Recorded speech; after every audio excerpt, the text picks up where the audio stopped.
Welcome to Her Voice, a show that highlights female game changers from across the Middle East. I'm your host, Kumada Ramanathan. On today's episode, we examine some of the most prominent female voices during the Arab Spring. As governments face increasing pressure from their electorate, women's rights remained at the forefront. But years after the dramatic events of the Arab Spring, what's been accomplished? Now, our first guest is Lamis Daif, an award-winning journalist and activist from Bahrain. She discusses the challenges she faced in being a vocal proponent for change and the continuing push for equal rights in her country. Lamis, thank you so much for joining us today on Her Voice. Let's get right into your experiences as a professional journalist in Bahrain. Can you tell me about some of the backlash you faced in your line of work? Actually, when you go against a regime, a cruel regime like the Bahraini regime, you have to expect everything. You have to expect that you open the TV and see people trashing you and people harass you all the time, whether you are in the country or out of the country. I had a really bad experience because they tried to burn my father's house where I live. So there is no limit for those people when it comes to revenge. They make sure that I was writing in many newspapers, and they made sure to trace me and make sure that I'm fired from all those jobs. And I'm not clueless about their behavior. Before I go into the opposition, I had a full picture of what they could have done. So I am not here to play the role of a victim. I know I'm not. I choose my path, and if this is the price I have to pay, I will pay it gladly. Let's talk about some of the specific issues you covered as a journalist relating to women's rights. In general, I'm a writer who write against corruption, against ignorance, and against violence. When it comes to women, I don't think that the woman in our country, in my country especially, suffers, differently than the man. We have the same issue, but it came more complicated for the women because in our society is very harsh when it comes to women issues. They are very cruel to women, and this is, by the way, something that I don't understand, because in our religion, our religion encourage the society and the man to take care of women and to give them special treatments. But what you can see is that the women in all the Arab region are being treated, in a very harsh and cruel way. In the revolution that you can see in the countries, the woman been used in, making the movement, creating the movement and creating the change. But when the change happens finally in the countries, the woman has no role. They don't go to power. They don't have the position that they should have. So they use them as a tool of a change, but they don't get to benefit from this change. And this is something not acceptable. I always encourage women to have their rights. If it's in the even inside the family or in the country, the big picture when it comes to the public life.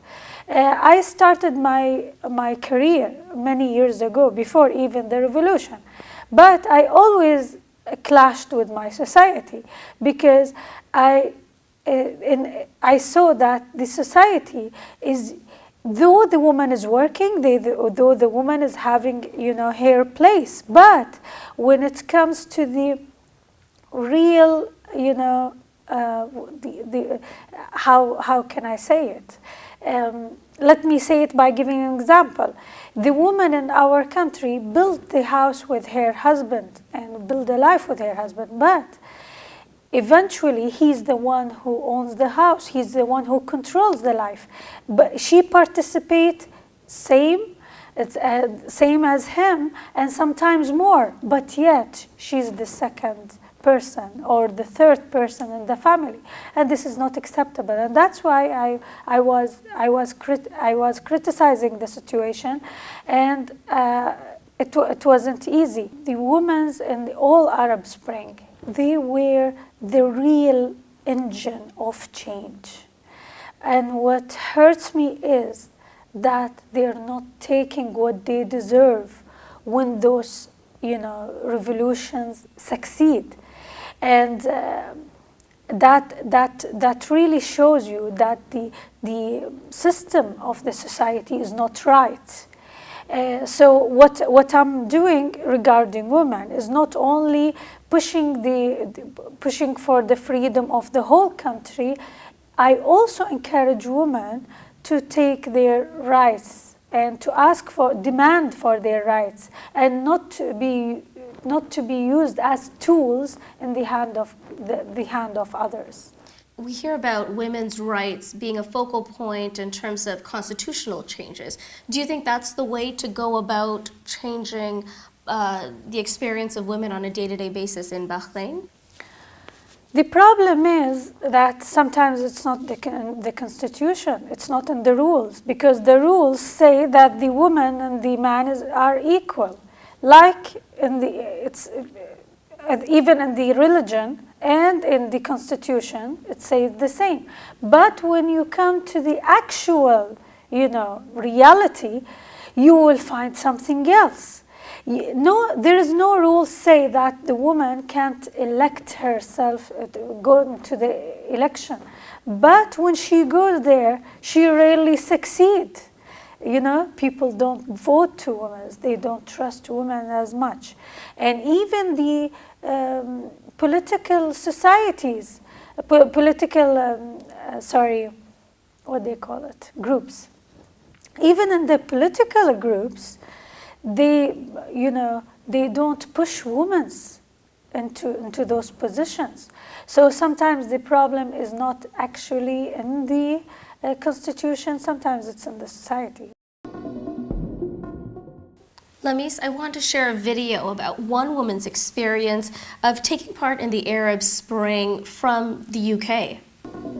As protesters took to the streets of Cairo 2 years ago, another form of activism took place in London.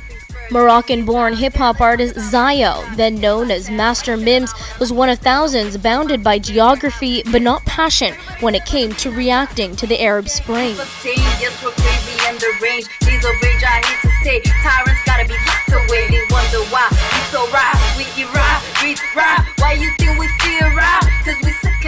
So it's definitely about, just sending a message specifically to, the Egyptian president at the time. But it really was the tone of it, and even the beat, if you listen to it, it's quite playful. Her lighthearted take on challenging the Mubarak regime quickly became a viral sensation. Thousands listened online, looking to connect with the artist behind the music. I think people will, they will always react positively if they see that it comes from a source of, true emotion. Political and cultural inspirations come naturally to Zayo. She came to London to pursue a master's degree at the London School of Economics. Now she's rapping about the issues that matter to her most, joining other trailblazing Middle Eastern musicians who aren't afraid to take their politics to the microphone. I think music is important just because, you can have a direct contact with your audience. So it's activist in the way that you can stand up for what you believe in and express it in an accessible manner. A connection Zayo says she'll continue to have in her music as women's rights and other social issues become major talking points across the Middle East. She says she hopes other women will use music to express themselves. There aren't that many female rappers in the Middle East, and it's exciting for people to know that we have that possibility. So for me, it's kind of exciting because I'm kind of like paving the way and, just showing how it can be done.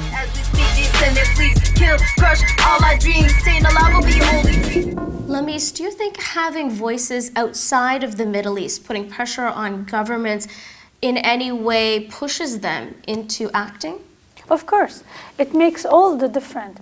Nowadays, you can change regimes, you can change, governments by violence or by pressuring the international pressure. And we don't encourage violence because the way we see it, that's once you start, the blood is not cheap. And we don't want to see it that way. So we don't encourage anybody to go and change their regime with just killing people or encouraging kill. But by using the international techniques, we can do the changes. In Tunisia, they didn't have to go into violent war with their regime, but they pressure from inside, and there was a pressure from outside, and that's the way that they changed their life. In Libya, for example, there was a bloodshed, and even after the regime fell down, it's still continuing. I think that once you start, the killing, the hysterical killing, it won't stop. So the way this lady do it and others, it's a very, sophisticated way to say what you want to say. And I think it works. And of course, the level is, you can't judge to what extent and level, but those methods, no matter how unusual they look, it works. Lamis, what do you think the future is for journalism in Bahrain? It's one package. If the change happened in my country and we had more, democratic regime, things will be changing for people like me. We'll be free to talk and write. Nowadays, if you're not with the regime, you can't be on TV, you can't write on all of the newspapers, and of course you can't go into radio. Either you talk with the voice and the opinion of the government, or you're not allowed to talk at all. But that situation will change if we succeed in changing this government to another democratic one that come by election. And in this way, we will have more role inside the country. Now we had to use the social media. We had to use the other TV channels, not the Bahraini one, to deliver our voice and messages. But that will be changing, inshallah. Okay, well, thank you so much for joining us on Her Voice. Thank you. It was my pleasure. Welcome back to the show. As protesters hit the streets of Egypt, Libya, Tunisia, and Syria during the Arab Spring, 4 women created an online outlet to demand equal rights for their gender. They started the Uprising of Women in the Arab World Facebook group. It's a platform for people from across the region to demand equal rights for women. The group quickly became a viral sensation, attracting tens of thousands of men and women interested in seeing real change in their countries. I spoke with one of the co-founders of the group, Farah Barkawi, about how the group is continuing to push for women's rights in a post-Arab Spring world. Farah, thank you so much for joining us on Her Voice. Let's get right into it. Why did the 4 of you decide to start up the Facebook group? Actually, the page was started in October 2011. It came up similar to all the Arab revolutions. It came up on time with them to talk about women's issues and to reveal how women are being discriminated against, even during the revolutions that they participated in shoulder to shoulder with men. So we noticed that even after the start of the revolutions, which never ended yet, women were active participants. However, gradually they have been maybe the authorities, other patriarchal men and societal rules trying to marginalize this role that women played and trying to push away again the issues of women until peace is here. Every time we kept hearing women's issues, let's wait after we're done. Let's wait after we're done with the revolution, after we're done with the constitution. However, you cannot complete a revolution without women. So we came to say this mainly. Farah, can you tell me why you and the other girls decided to set up a website afterwards? We were having that thought in mind, to have a website. We didn't have the technical capacities at that moment when we launched the Facebook page. It was trendy to just launch Facebook. Then we launched Twitter, and then we faced some issues with censorship on Facebook when we posted some provocative photos for some people who reported some photos really heavily, and our accounts were blocked for days.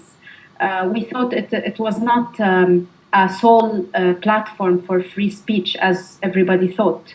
And it was the right moment to launch a website. And with that moment, it was also a woman who came up voluntarily to actually set up this website. So it all came together, and definitely it was already planned, because a website is necessary for better recognition for other medias that do not use Facebook. Many Twitter users used to ask for a website because they do not actually log into their Facebook. It seems more entertaining to them, and they needed a more professional kind of outlook. Farah, would the four of you founders describe yourselves as feminists? Yes, in our definition of feminism, because people are very sensitive to the word, and we are very, unfortunately, people in all over the world, I noticed, are very cautious when they use the word feminist. People, when thinking about feminism, they think literally about white, classic 50s or 40s feminism. What we talk about here is looking at things from a gender perspective and being critical to things that are discriminative against women, instead of just claiming that everything is okay. So this is more feminism to me, at least, and to my colleagues. We just do not equalize things, and we do not overlook the discrimination by just saying that if you solve all the problems together, all the problems will disappear together. We need to focus and to actually put it on the table for people to see them. Your group has really attracted viral attention. Can you tell me how the photo campaign really set that off? We anticipated it to a great extent, but not maybe not the countries that participated.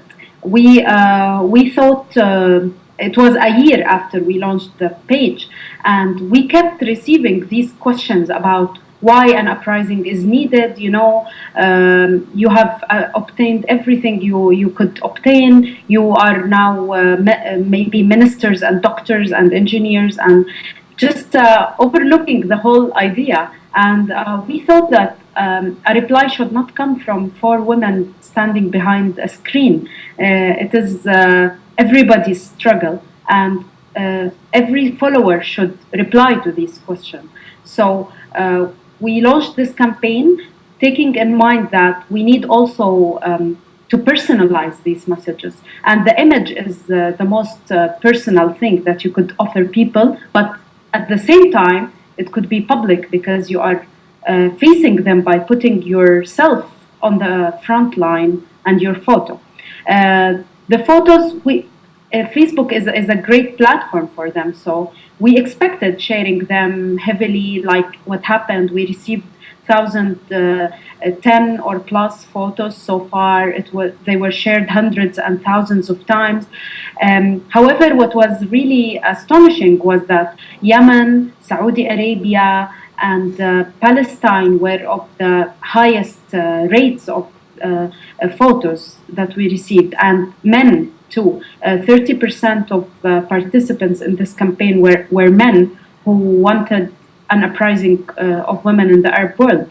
So that was a bit surprising due to all the stereotypes that everybody had about maybe Saudi Arabia and Yemen, that nobody wants to claim anything, they are busy with something else. But actually, it helped us even break these stereotypes and plan ahead for engaging these participants even more.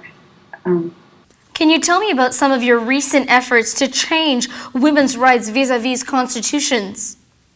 Actually, it was not very much intended to be so, but as you might see, that things draw themselves. Audience drive us rather than we drive them. And when we thought about these stories, about these photos, many mentioned how laws are very discriminative and how laws are missing, even in some cases, like as a firm anti-harassment law in Egypt, for example, or in other countries. What drove this to public was more the revealing of the mob harassment activities that were taking place in Tahrir Square in Cairo. And when women started talking about them publicly, we launched, when Yasmin al-Barawmawi in specific talked about her story, we launched this call to do a global protest against sexual terrorism that is being practiced on female protesters in Egypt. And this global protest, where 35 cities and more participated in the middle of the cold weather, whether in the States, Europe, the Arab world, even Thailand, Russia, Australia, people came out to express their anger regarding this issue, because they realized that it is not only specific to Egypt. Egypt was an example, but their turn is coming if they don't fight back now, if they don't have firm laws now. And from there, we took this as the next point to set a plan for the coming years. Now we're designing a campaign following on this, talking about constitutions and laws that discriminate against women or differentiate between women and men, or that do not protect women. And because many women and men and even officers in public offices do not know about the existence of such laws. They are just hidden, and you only get to face them when you unfortunately get in trouble and go to court. How have Arab governments reacted to your work? Nothing, no. Maybe because it's we're not a very directly connected group with the governments. We're not lobbying directly. We are lobbying firstly on social media, and secondly with other NGOs that have the budgets and have the funding to actually do things on the ground. We are totally voluntarily and a non-funded group, so we see our role more as connecting people together. What are some of the future plans for your group? What we dream of is as I told you, to create a seed for shared feminist struggle, and this is already happening. From campaign to campaign, our volunteers are increasing, and people are now working more on the ground. We are 100,010 followers on Facebook, but we also have more than 40 activists working on the ground in different cities. We think we are becoming a grassroots movement. We're not a Facebook page anymore. And you can see that from one very beautiful example. In Yemen, for example, after a March 8th activity where we had a huge banner, two huge banners actually, of women for the first time hanged publicly on a building in Sana'a. They did a conference about the uprising of women in the Arab world by themselves. They did a presentation. An activist called Renad Muhammad gave a lecture about what is the uprising, what is the goals. She invited lawyers, women, and she went on several TVs, and she didn't need to take a permission. She just did it because she believes in it, and she took it. It's her own uprising now. Thank you to all of my guests today. From activists to journalists, we heard from Middle Eastern women who are at the forefront of political and cultural campaigns for change. Do women in the region have more freedom and equal opportunity in a post-Arab Spring world? Well, we want to hear your thoughts. Share them at levant.tv/her voice. Have a great day.